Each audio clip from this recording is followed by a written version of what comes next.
Human resource की field में एक और टॉपिक है जिसकी बहुत चर्चा होती है, उसका नाम है potential appraisal. Performance appraisal, performance management तो आप सभी ने सुना होगा, मगर क्या है ये पोटेंशियल? पोटेंशियल का मतलब होता है कि एक इंसान के अंदर कितनी क्षमता है, उसकी एबिलिटी कितनी है। जैसे कि सपोज मैं टीचर हूँ, ठीक है, लेकिन मैं अच्छा डांस भी कर सकती हूँ, तो ये मेरा पोटेंशियल है कि मैं जैसे अभी एजुकेशनल चैनल चला रही हूँ तो मैं एक डांसिंग चैनल भी चला सकती हूँ, ये मेरा एक पोटेंशियल हो गया, ठीक है, कि मैं फ्यूचर में और क्या कर सकती हूँ। वैसे ही एम्प्लॉयज़ के अंदर भी होता है कि जो एम्प्लॉय काम कर रहे हैं, अभी जिस जॉब पर वो हैं, जिस तरह की ड्यूटीज़ और अथॉरिटीज़ वो लोग परफॉर्म कर रहे हैं, तो वो इन फ्यूचर और कौन कौन सी ड्यूटीज़ और अथॉरिटीज़ परफॉर्म कर सकते हैं, इसको चेक करना ही होता है पोटेंशियल अप्रेजल। हेलो एवरीवन, मैं नमित आप सबका वेलकम करती हूँ आपके अपने चैनल कॉमर्स हरिकेन्स पर। पोटेंशियल अप्रेजल के बारे में मैंने थोड़ा सा इंट्रो तो आपको दे ही दिया, लेकिन इस टॉपिक को आगे कंटिन्यू रखते हुए मैं आपसे कहना चाहूँगी कि अगर वीडियो पसंद आए तो दोस्तों के साथ शेयर कीजिएगा, लाइक कीजिएगा और चैनल सब्सक्राइब किए बिना मत जाइएगा। ये रहा आज का टॉपिक, स्क्रीनशॉट ले लीजिए। तो क्या है इसकी डेफिनेशन, मीनिंग तो मैंने आपको बता ही दिया।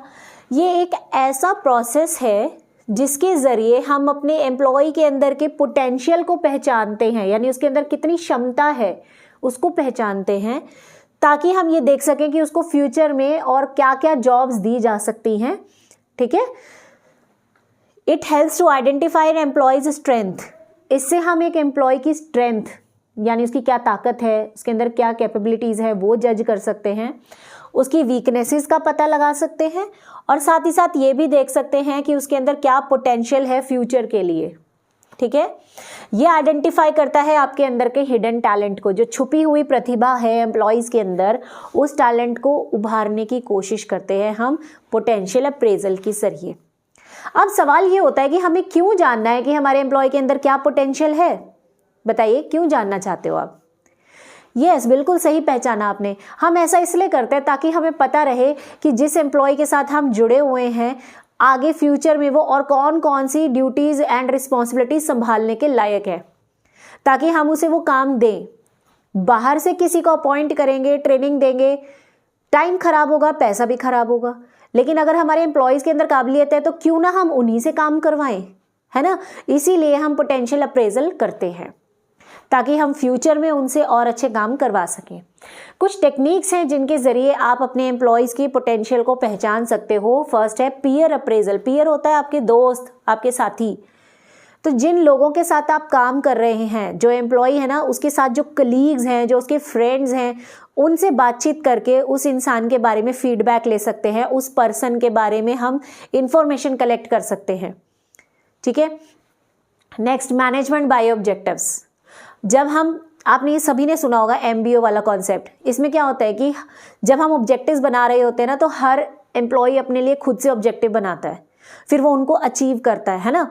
तो मैनेजमेंट बाय ऑब्जेक्टिव में क्या होता है कि जब आपको नजर आ रहा है कि हाँ, आपका ये एम्प्लॉय बड़े से बड़े टारगेट्स अपने लिए बना रहा है और वो उनको अचीव भी कर पा रहा है, इट मीन्स उसके अंदर काबिलियत है कि वो फ्यूचर में और चैलेंजिंग जॉब्स अचीव कर सकता है, ठीक है। तो मैनेजमेंट बाय ऑब्जेक्टिव के जरिए भी आप पता लगा सकते हो। थर्ड, साइकोलॉजिकल टेस्ट आप कर सकते हो या साइकोमोटर टेस्ट कंडक्ट कर सकते हो। साइकोलॉजी, जो उसकी दिमाग की साइकोलॉजी को समझेगा कि वो कैसे सिचुएशन में क्या रिस्पॉन्स करता है, वो किसी प्रॉब्लम को कैसे सॉल्व करता है, ठीक है।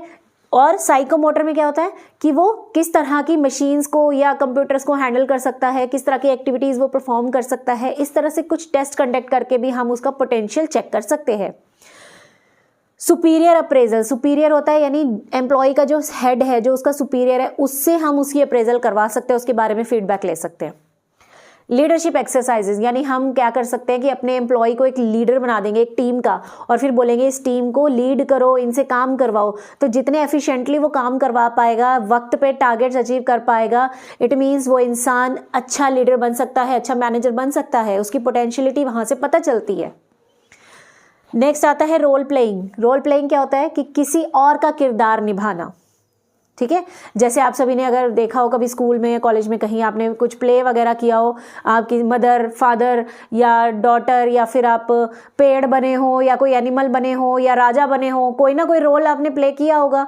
वैसे ही एम्प्लॉयज़ के साथ भी होता है, हम एम्प्लॉय को किसी और का किरदार निभाने के लिए कहते हैं, यानी किसी और की ड्यूटीज़, अथॉरिटीज़, रिस्पॉन्सिबिलिटीज़ संभालने के लिए कहते हैं।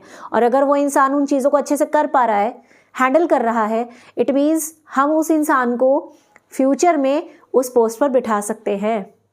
ठीक है, जैसे कि मैनेजर का सबॉर्डिनेट है कोई, वो बहुत अच्छा काम कर रहा है, तो मैनेजर क्या करेगा, अपने कुछ काम उसके ऊपर सौंपना शुरू कर देगा कि भाई ये काम भी तुम देखो, ये काम भी तुम देखो, तुम करो।